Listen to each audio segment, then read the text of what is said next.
Ükskord enne muistsel ajal elas kõrgel mägedes sügavas koopas üks lohe. Lohe oli peaaegu sama vana kui mäed. Noorest peast olid tema soomused olnud pronksikarva, ent nüüd olid need rohekad ja luitunud. Lohe oli sitke ja soomuseline ning tema silmad hõõgusid punaselt nagu tuletikud. Penikoormate kauguselt ajas lohe kõigile loomadele hirmunahka. Lohel oli hunniku varandust ja talle meeldis selle otsas istuda. Varanduse hunnik täitis hiilgusega kogu tema tohutu ja kõmiseva koopa ning seal leidus alistatud rüütlite kiivreid ja relvi, sädelevaid kalliskive ja musttuhat kuldmünti. Ühel süngevõitu päeval luges lohe parajasti oma kalliskive üle, kui kuulis korraga mingit peenikest vadinat. Keegi pisike roheline olend vudis kõikudes tema koopasse. See oli metsas pärit kõhnuke puuhaljas.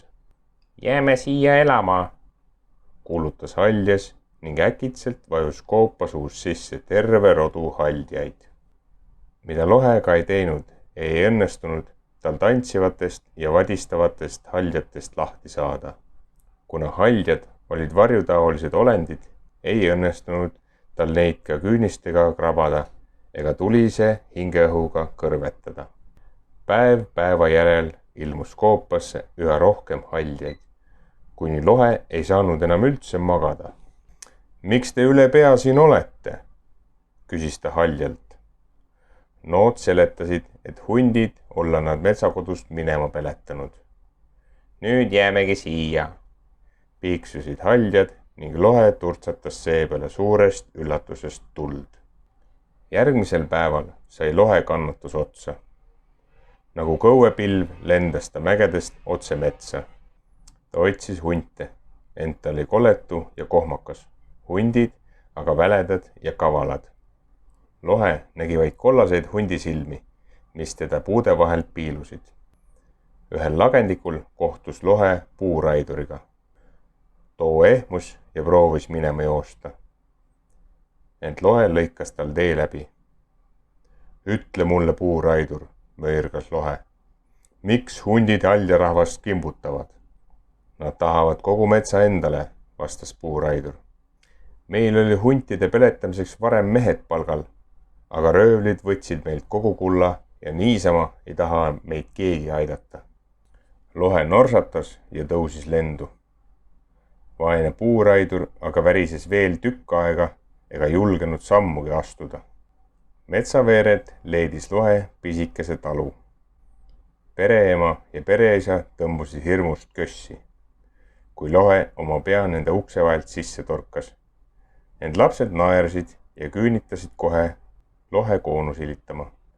Meil pole tara, sestap viisid hundid kõik meie lambad ära ja pistsid nahka, kurtis pereisa. Kardame, et nüüd on järg meie käes. Lohe norsatas teist korda ning lendas minema. Ta mõtles, mida teha. Kõrgel künkal nägi lohe meest, kellel oli seljas päevi näinud ja kloppida saanud turvis. Mees ei põgenenud, kui lohe tema kõrval maandus. Olen rüütel, ütles vapper mees. Kui mu turvis oleks uus, teeksin ma nii sulle kui ka huntidele tuule alla. Ent mu turvis on roostes ega kõlba enam kuhugi. Lohe norsatas taas ja lendas aeglaselt tiibu lehvitades tagasi mägedesse. Kas lähete mu koopast ära, kui ma huntidest jagu saan? Küsis lohe haljalt. Haljad arvasid, et sel juhul läheksid nad ära küll. Järgmisel päeval lendas lohe tagasi metsa ning pillas midagi puuraiduri jalg ette.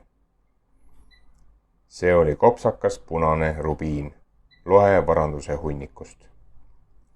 Müü see maha ja palka mehed hunte peletama, ütles lohe. Seejärel lõikas lohe küünistega jämedaid puuoksi, kuni neid kogus suur virn. Selle viis ta taluniku perekonnale. Ehitage okstest korralik tara, nii hoiate hundid eemale, õpetas ta. Viimaks lendas ta koopasse tagasi ning otsis oma varanduse hulgast välja kõige tugevama ja läikivama turvise, mõõga ja kiivri. Ta viis need rüütlile. Pane turvis selga, ent ära hakka minuga võitlema, ütles lohe. Mine aja hoopis hundid minema. Lähen ja ajan, kui sina mind aitad, vastas rüütel. Rüütel jooksis sügavale laande ning kihutas hundid sealt välja. Lohe aga sülgas huntide poole tuld, kuni need sabad jalga vahel plehku pissid. Siis külastas lohe talunikku ja tema perekonda. Nad olid oma karjamaa ümber tugeva tara ehitanud. Nüüd tunneme end kindlalt, ütles peremees. Aga meil pole ainsatki lammast. Ma ei tea, kuidas me hakkama saame. Lohe krabas mägedest mõned metsikud lambad oma suurte küüniste vahele ning kandis need taluniku karjamaale. Talunik ja tema naine tänasid lohet, ent see lendas juba oma koopa poole. Hundid on läinud, ütles lohe haldjale, kes tundsid end koopas juba üpris koduselt. Laske nüüd siit jalga. Haldjad läksid hundirattaid visates mäest alla metsa. Lohe aga istus maha, et rahus ja vaikuses oma varandust valvata. Korraga tundis lohe, et midagi on viltu. Ümberringi oli liiga vaikne. Lohe proovis olla nii ja teisiti. Aga imelik tunne ei läinud üle. Milleks kogu see varandus, mõtles ta, kui sellest pole kellelegi mingit kasu. Niisiis lendas lohe tagasi metsa ning nägi rõõmuga, et nii puuraidur, talupere, haldjad kui ka rüütel olid teda nähes õnnelikud. Teil on kaitset rohkem vaja kui minu varandust, müristas lohe.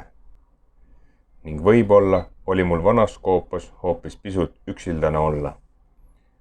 Lohe jäigi metsa elama. Ta kandis ka oma varanduse mägedest metsa ja mattis selle sügavale tammepuu alla.